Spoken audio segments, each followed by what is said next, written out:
All right, so where did we all come from? It is a question that children are always asking, and today I am going to share with you what the Bible says about that. So before there was anything, there was just God. And where did God come from?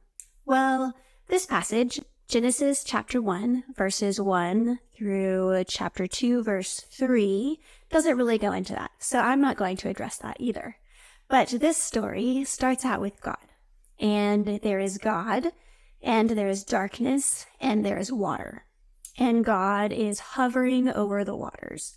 And we don't really know how long God was there hovering over the waters, but we know that during that time he was planning something and had this really amazing idea. But first, he had to do some preparation for his amazing idea.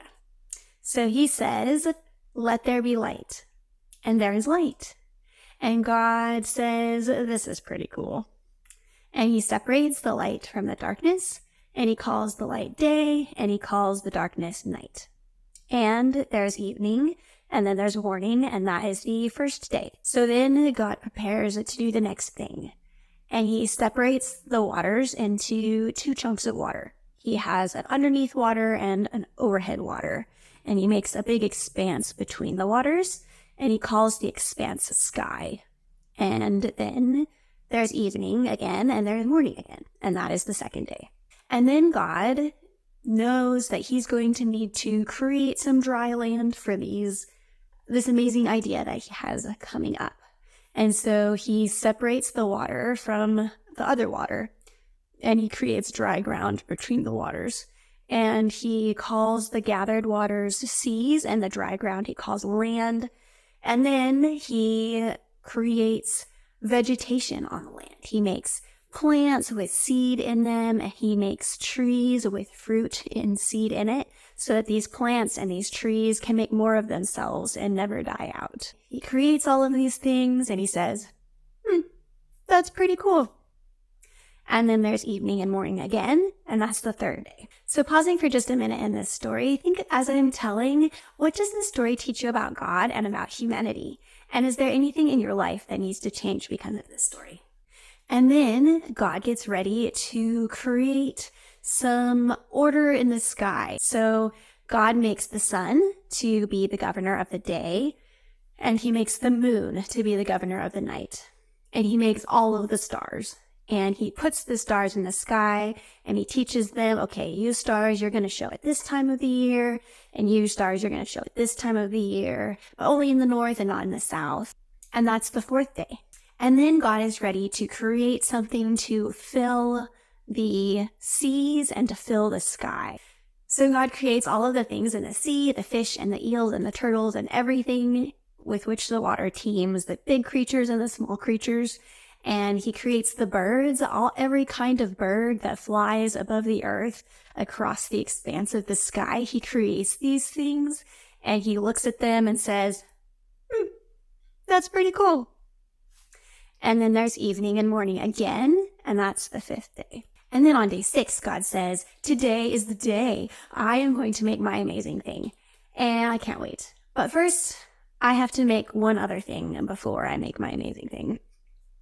I am going to make creatures to live on the earth. And so God creates every kind of livestock and wild animals, big creatures and small creatures, and everything that scurries on the ground, and all of the bugs and everything. He creates those things, and then he says, okay, the time has come. And he creates his amazing thing.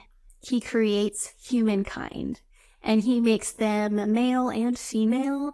And he looks at them and he says, oh, this is amazing. And he speaks to them and talks with them, and he shares with them, I have been spending the past several days making this earth for you. And on day 3, I made a bunch of plants and trees with fruit in them. And I'm giving all of these plants to you to eat and to nourish your bodies. And I'm giving them to all of the living creatures that I've made. And you can eat from all of them, all of the plants that have seeds in them and all of the fruit that has seed in it. Eat these things and be blessed with them and be fruitful and multiply and cover the whole earth. This is for you. And God gives humans dominion over the whole earth and says, I have made all of these creatures in the sea and in the sky and on the land for you to govern. And this land is yours and you are to be the governor of it. And then there's evening and there's morning again. And that is the 6th day. And then the 7th day comes and God says, this is amazing. There's only one thing left to do after I've made my amazing humans. And I'm going to do that today. And God gives humankind the gift of rest and says, you should take one day every week and you should rest and you should not do any work. And God enjoys his humans and the humans enjoy God and enjoy the earth that God created for them. And that is the 7th day.